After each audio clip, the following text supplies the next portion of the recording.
The surge of the coronavirus, the new limits on gatherings, both indoor and outdoor. Plus, the city's public schools are open for now, but parents and teachers are on notice. A shutdown for in-person learning could still happen in the coming days.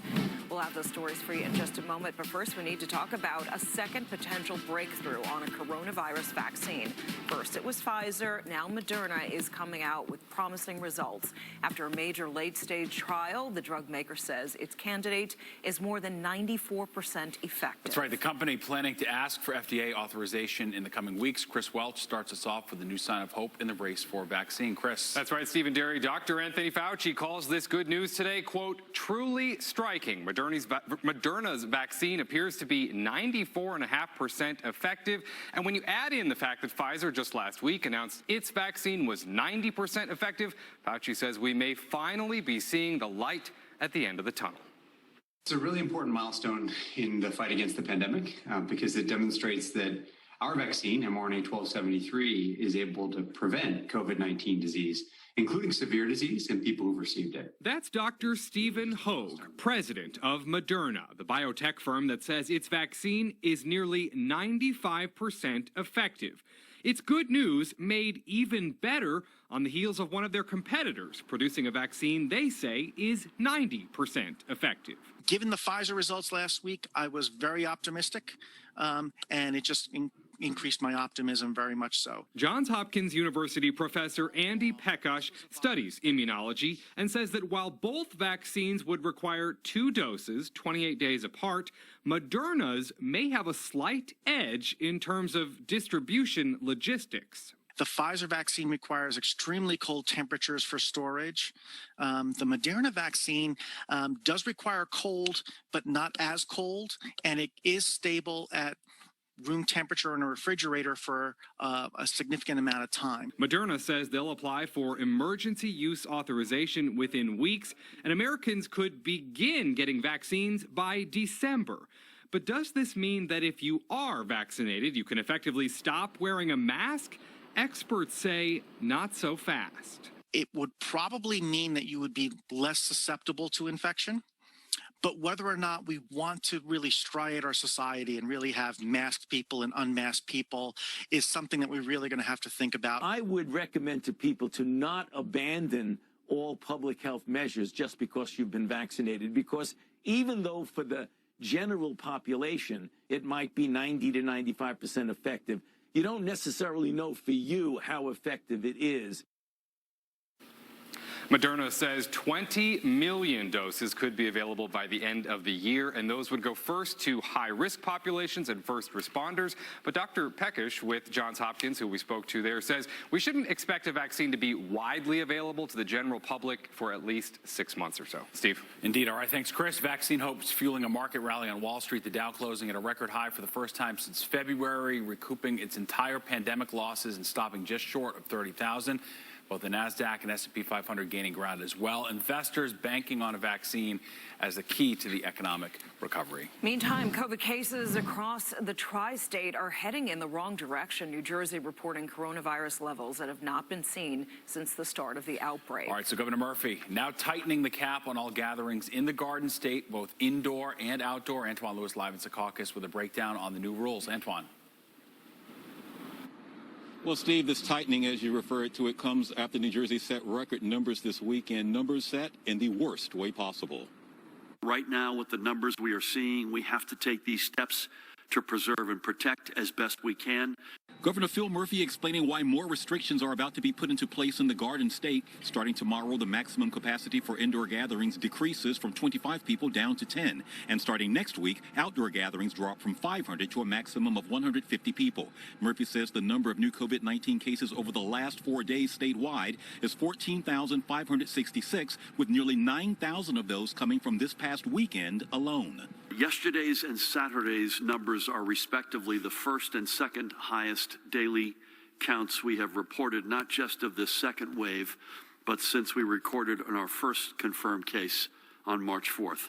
Exempted from the new restrictions include houses of worship, which remain at 25%, and indoor dining can also continue at a maximum capacity of 25%. The governor also stated that schools are on the right track with only 52 cases of in-person transmission happening out of 3,000 New Jersey public school buildings. These new restrictions are also coming as New Jersey families are preparing for Thanksgiving and other holiday gatherings, to which Murphy is asking families to abide by the rules. We're urging everybody to keep their Thanksgiving plans as small as possible because we know that indoor gatherings and homes are particularly dangerous places for COVID-19 to spread. We spoke to New Jersey residents about the governor's plea. Can you and your family do 10 people for Thanksgiving? Sure. We're going to have it on the deck. 10 people, I think it's too many people in my opinion. I think 5 max. We're going to have to because my daughter is giving birth any day, so we have to do that.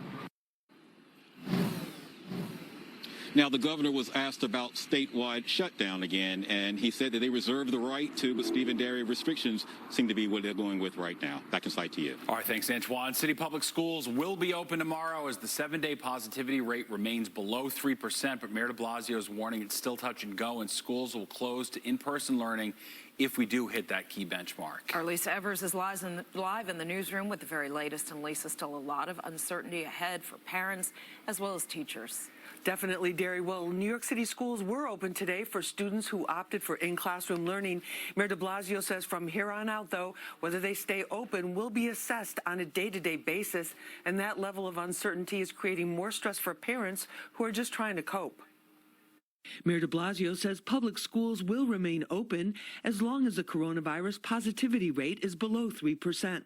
In recent days, the 7-day rolling average has been hovering above 2%, and the need to possibly close a real concern.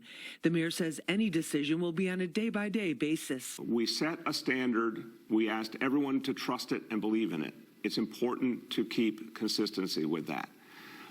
If we surpass that standard, and that is not a given, but if we do, then the conversation we're having with the state is how to quickly come back. Over the weekend, the governor suggested that since the infection rate for teachers, staff, and students who attend in-person classes is much lower than the citywide rate, it might be time for a more targeted approach instead of complete shutdown if that 3% threshold is reached.